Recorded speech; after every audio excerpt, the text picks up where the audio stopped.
Assalamualaikum warahmatullahi wabarakatuh. Alhamdulillah anak-anak, kita memasuki tema 3B, subtema 1, pembelajaran keempat. Kalian bisa lihat di halaman 18. Di situ ada sebuah cerita tentang kaktus yang suka menolong. Kalian bisa baca di situ, nak. Pada suatu hari di hutan yang rindang, tumbuhlah beraneka ragam pohon dan tanaman. Ada pinus, bunga matahari, kaktus, dan bunga mawar. Bunga mawar tumbuh mekar dan indah. Ia terlihat tampak paling cantik di antara keempat pohon-pohon itu. Hal itu membuat teman-teman membicarakannya. Kalian bisa lihat percakapan antara pinus, bunga mawar, bunga matahari, dan kaktus. Nah, di situ kalian bisa menceritakan atau membaca.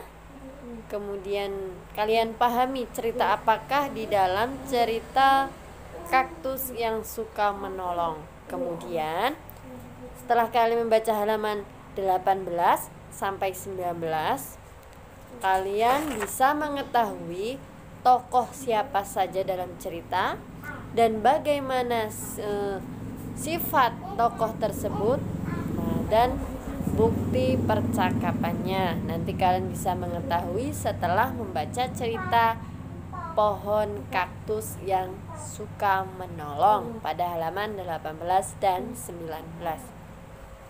Setelah itu kalian menceritakan bunga mawar berani mengakui kesalahannya kepada kaktus. Bagaimana denganmu? Pernahkah? Nah, kemudian kamu pasti pernah melakukan kesalahan, baik yang disengaja maupun yang tidak disengaja. Apa yang kamu lakukan setelah menyadari bahwa kamu telah melakukan kesalahan? Nah, apakah kamu minta maaf?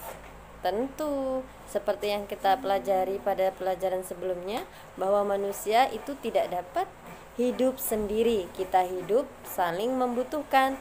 Kadang kita juga berbuat salah kepada orang lain maupun berbuat itu tidak disengaja, tetapi orang lain mungkin merasakan kerugian. Oleh karena itu, kita harus meminta maaf jika kita melakukan kesalahan kepada orang lain.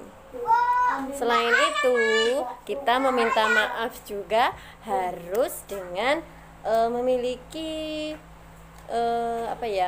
keberanian dan kebesaran hati. Jika kita mempunyai kesalahan, kita jangan malu untuk meminta maaf. Barang siapa orang yang mengakui kesalahannya dan meminta maaf adalah orang yang hebat. Jadi kalian jangan malu kalau punya salah terus minta maaf. Tapi jika kita meminta maaf harus dengan setulus hati. Jika orang yang meminta maaf kepada kita, kita juga harus ikhlas untuk memaafkannya. Sekarang ceritakan pengalamanmu saat meminta maaf. Contohnya pengalamanku saat meminta maaf ketika kalian menjatuhkan piring saat makan. Nah, pasti orang tua kalian marah. Kalian harus meminta maaf. Nah, kalian bisa menceritakan pengalaman kalian saat meminta maaf. Nah, kemudian di halaman 22, ayo peragakan. Kalian di situ bisa melakukan gerakan memutar lengan dan meliukkan badan tersebut bersama teman-teman yang ada di rumah, bisa dengan orang tua kalian yang ada di sekolah. Kita meliukkan dan memutarkan badan kita bersama-sama. Lihat gambar pada halaman 22. Setelah itu nanti Bu Bida kirim tugas.